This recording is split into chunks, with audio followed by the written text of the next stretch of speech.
Acts chapter 18, King James Version. All others are perversions. They promote true decay. After these things Paul departed from Athens and came to Corinth, and found a certain Jew named Aquila, born in Pontus, lately come from Italy, with his wife Priscilla, because that Claudius had commanded all Jews to depart from Rome, and came unto them.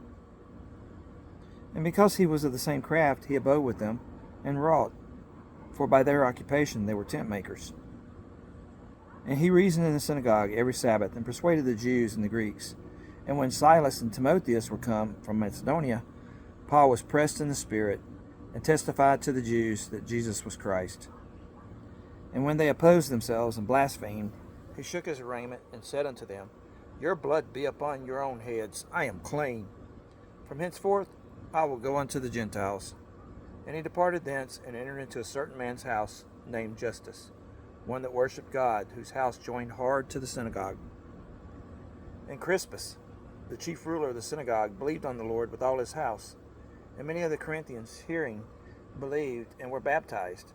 Then spake the Lord to Paul in the night by vision, Be not afraid, but speak, and hold not thy peace, for I am with thee, and no man shall set on thee to hurt thee, for I have much people in this city. And he continued there 1 year and 6 months, teaching the word of God among them.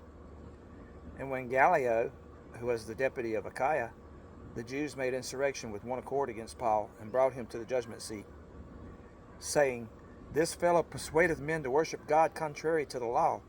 And when Paul was now about to open his mouth, Gallio said unto the Jews, If it were a matter of wrong or wicked lewdness, O ye Jews, reason would that I should bear with you. But if it be a question of words and names and of your law, look ye to it, for I will be no judge of such matters. And he drave them from the judgment seat. Then all the Greeks took Sosthenes, the chief ruler of the synagogue, and beat him before the judgment seat. And Gallio cared not for none of those things. And Paul, after this, tarried there yet a good while, and then took his leave of the brethren, and sailed thence into Syria, and with him Priscilla and Aquila, having shorn his head in Cenchrea, for he had a vow. And he came to Ephesus, and left them there. But he himself entered into the synagogue, and reasoned with the Jews. When they desired him to tarry longer time with them, he consented not, but bade them farewell, saying, I must by all means keep this feast that cometh in Jerusalem, but I will return again unto you, if God will. And he sailed from Ephesus. And when he had landed at Caesarea, and gone up, and saluted the church, he went down to Antioch. And after he had spent some time there, he departed, and went all over the country of Galatia and Phrygia in order, strengthening all the disciples. And a certain Jew named Apollos, born at Alexandria, an eloquent man, and mighty in the Scriptures, came to Ephesus. This man was instructed in the way of the Lord, and being fervent in the Spirit, he spake and taught diligently the things of the Lord, knowing only the baptism of John. And he began to speak boldly in the synagogue, whom, when Aquila and Priscilla had heard, they took unto them, and expounded unto him the way of God more perfectly.